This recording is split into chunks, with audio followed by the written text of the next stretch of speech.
And a good spiritual morning to you once again. Thanks for joining me today for a quick chat. And of course, our morning cup of coffee.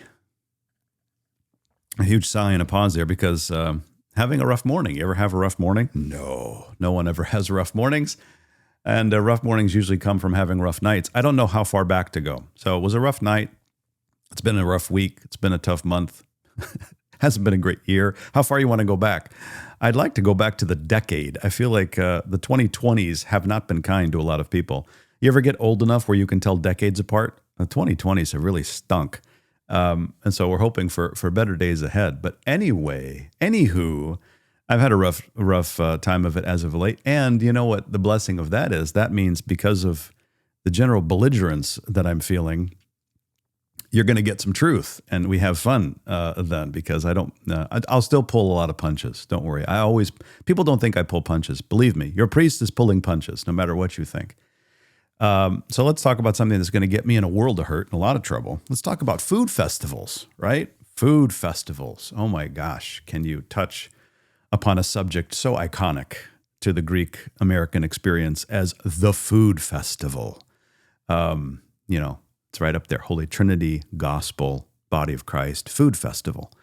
It's right there. People love food festivals. They adore food festivals. They love having them. They love working them. They love going to them at other churches. And I just want to bring it up because I'm in a fun mood to talk about them a little bit. And I guess I'd love to pose a question, in sort of the belligerent mood that I'm in. Why do we have these things? I guess that's the question. I'm just asking a question. No judgment. Just asking a question. As a thought experiment, perhaps. Let's say that, right? Why do we have food festivals in the Greek Orthodox Archdiocese, in most of our churches? And I'm assuming my experience is 95% of churches have them, 95% of churches need to have them financially. But why do we have these things? And I guess as a thought experiment, I would pose a question to try to answer that question. If you knew you weren't going to make a dime on your food festival, if you knew you were going to spend $100,000 and you were going to make $100,000 and the church would profit zero, and I don't mean like as an anomaly, 1 year it's a bad year because we had rain. No. Every year, let's say the past 8 years you've had them, you've made zero. You keep trying and trying and trying, and you spend as much as you make. For whatever reason, your expenses have gone up. You can't get people to work or volunteers. You've got to pay for people to come in. You don't have as many people coming to want to try your baklava or whatever it is. And all of a sudden, your net profit goes down to zero on a regular basis. If that was the case, here's the thought experiment question. Would you still have it if you knew the church would profit zero?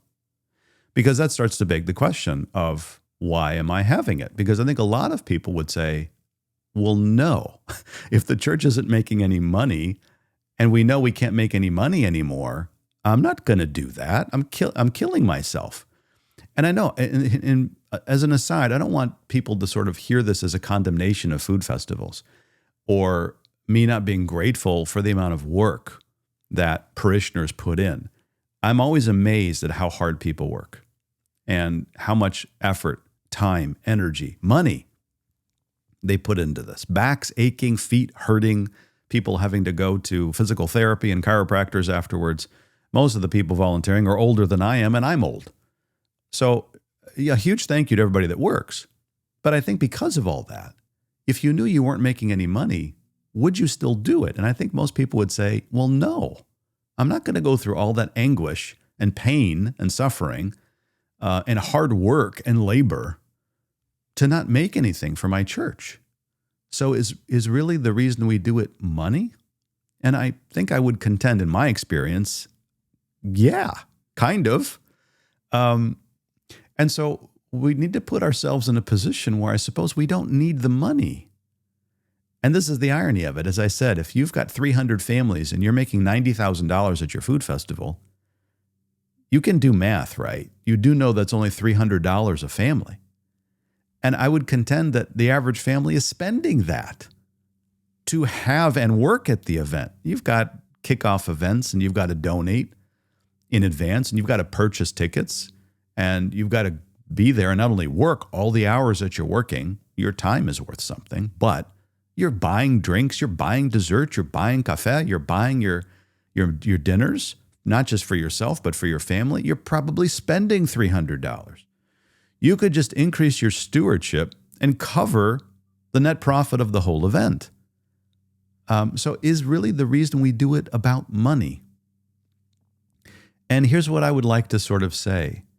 I'd like for us to shift our mentality away from this mentality that I don't have the money to give, or if I do have it, I don't want to give it. And please remember that Greeks are among the most affluent ethnic groups in this country.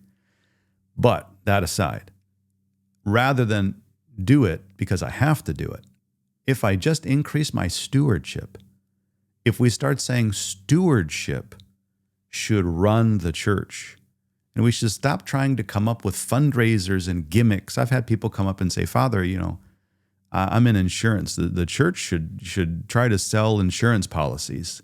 Church should try to do something to be the beneficiary of some sort of a policy, and you should get people to buy insurance to fund the church. And I'm saying, have you picked up a Bible? Have you ever come to church? Do you know anything about what we teach? Do you understand the concept of stewardship? People are making money hand over fist. You know what it would cost the average person at most parishes to fund the entire budget? On an average, I can tell you from the 6 churches that I've been blessed to serve, about $200 a month. That's about what I figured out the average to be. If every family in their stewardship gave $200 a month, that would cover the whole budget of your church at most churches. $200. That's like a family of 3 or 4 going to see a movie and getting dinner. Not great dinner, just dinner, right? That's like your local AMC and Applebee's. Boom, there's $200 once a month. It's nothing. You're probably paying for that between your cable and your streaming services. You're probably paying for that. If we all just gave that as stewards, that would run the church. And then you'd say, well, then do we have the food festival? Maybe you do. Why? Now, why would you do it? Well, we still might want to make money. Interesting. And what would you do with that money? You wouldn't need it to keep your lights on. You wouldn't need it to pay your mortgage. You wouldn't need it to pay the church insurance. What would you do with the money? Well, I don't know. I'm inviting the local community, the local city, and the community to come to support our church. What if we gave the money to local charity? What if we did special projects? You know, that thing that's broken at the church that we always wanted to fix and we never have the money to fix it? Maybe the festival could do that, capital improvements. Shifting the mentality. Maybe it's not about the money at all. Maybe we have the opportunity of bringing thousands of people to our church. Maybe we should, share the gospel. Maybe we should do what the church is supposed to be doing, bringing people to Christ, offering them salvation, offering them God's grace, offering them a spiritual home. Maybe that should be the reason we're having the festival. And maybe that should be the primary reason. And that's an afterthought most people don't even think about, right? No, we're here to make money. And way, way, way down the bottom of the list is, there's a church tour, I suppose, at some point, and the priest is over there. And if you want to know something about God, I guess we could do that too. But make sure you buy a lot of baklava. Where are our priorities? And so I'm not bringing this up because I want to seem anti-festival. I'm bringing this up because I'm pro-church. And I want people to really have a good relationship with Christ. And I want them to value their church and support their church. And we do. Maybe we just need to shift our mentality a little bit in terms of how we're supporting our church. Just give your stewardship. Make sure you're giving your stewardship appropriately. And if you have to ask if $50 or $100 or $200 a year is enough, it's probably not. For a lot of people, that's all they have, and that's all they can give, and God bless them. And that's between you and God. What you give is between you and God. I don't know what people give. I don't want to know. It's between you and God. But ask yourself, gosh, if I really had to, could I give $200 a month? If that would run my whole church? Wow, maybe I should think about that. Just think about it.